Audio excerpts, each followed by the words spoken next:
Imagine sitting in a quiet room in Europe in the year 1884. No Africans are present, no African kings, no African leaders. Yet in that room, powerful men are calmly drawing lines across an entire continent. With pens and rulers, they are dividing lands, rivers, kingdoms, and millions of people. That meeting would become known as the Berlin Conference. And its goal was simple: to decide who would control Africa. But this raises a question many people still ask today. Why were European powers so desperate to control Africa? Why did they race thousands of miles across oceans and deserts just to claim land they had never even seen? The answer is far more complicated and far more shocking than most people realize, because long before Europe began dividing Africa, the continent was already one of the most valuable places on Earth. Africa, before the scramble. When many people imagine Africa before colonization, they picture isolated tribes or empty lands, but the reality was very different. For centuries, powerful kingdoms and empires had already risen and fallen across the continent. Massive trade networks connected Africa to the Middle East, Asia, and Europe. Gold, salt, ivory, and textiles moved along ancient caravan routes across the Sahara. Cities grew wealthy from trade and learning. One of the most famous of those cities was Timbuktu. At its height, Timbuktu attracted scholars, merchants, and travelers from across the world. Libraries filled with manuscripts discussed science, law, astronomy, and philosophy. This was not a forgotten desert town. It was one of the great intellectual centers of its time, and it existed within the powerful Mali Empire. The gold that shocked the world. The wealth of the Mali Empire became legendary after one event. In 1324, its ruler, Mansa Musa, embarked on a pilgrimage across the Sahara toward Mecca. But this was no ordinary journey. He traveled with thousands of soldiers, servants, and camels, carrying enormous amounts of gold. When he passed through Cairo, he gave away so much gold that the price of the metal reportedly dropped for years. News of this journey spread across the Mediterranean world.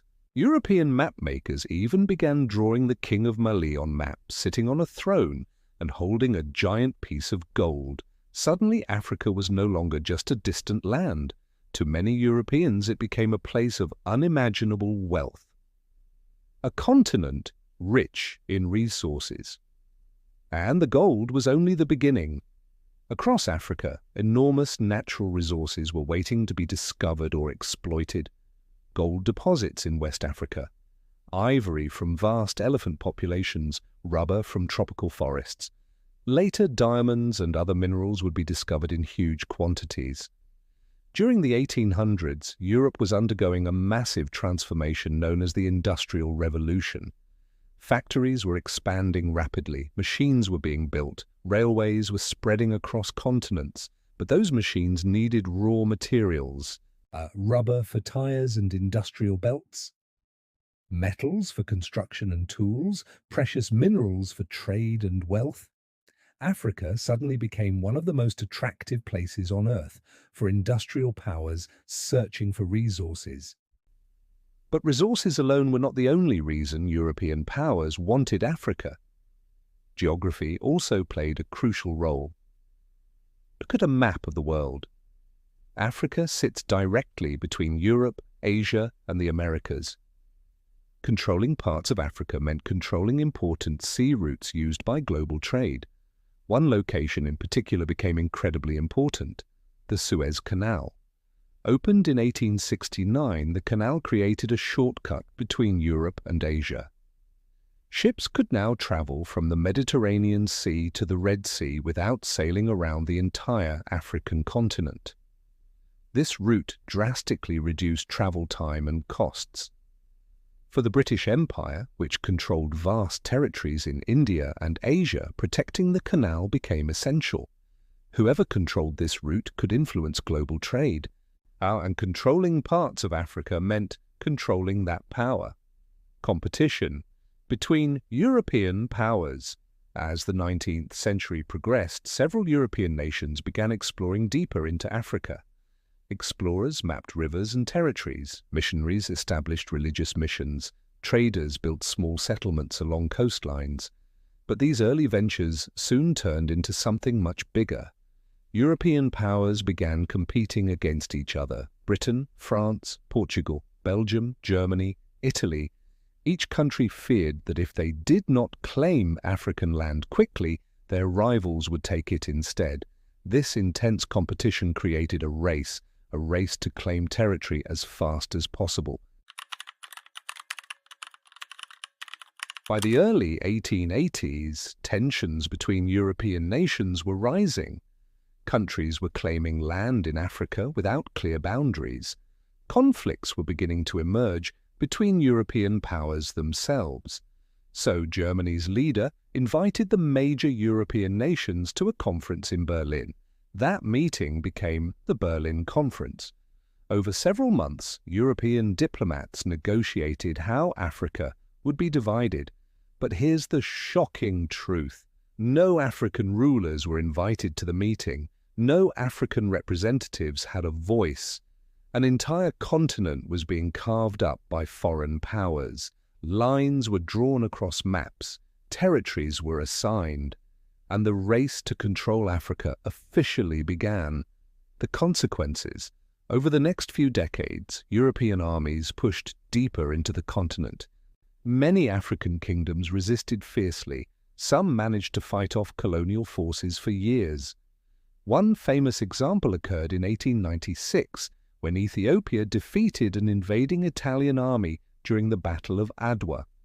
It was one of the few major victories where an African state successfully defended its independence against a European power. But in most regions, European armies eventually gained control. By the early 1900s, nearly the entire African continent had been divided among colonial empires. Only a few independent states remained. A complex legacy. The scramble for Africa reshaped the continent in ways that still influence the modern world. Borders created during colonial rule often ignored existing ethnic groups, languages, and cultures. Economic systems were designed to extract resources rather than develop local industries. Our infrastructure, like railways, was built mainly to transport raw materials to ports. At the same time, African societies adapted, resisted, and reshaped these systems in their own ways. History rarely moves in simple directions. But one thing is clear: the scramble for Africa was not random.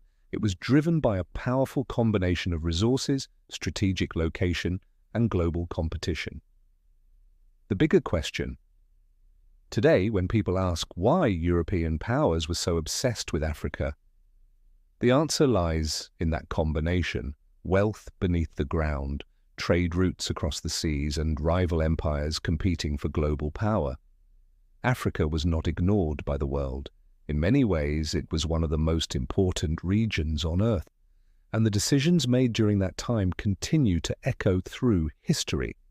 If you enjoyed exploring this chapter of African history, subscribe to Ancient Whispers for more untold stories about powerful empires, forgotten civilizations, and the hidden past of the African continent.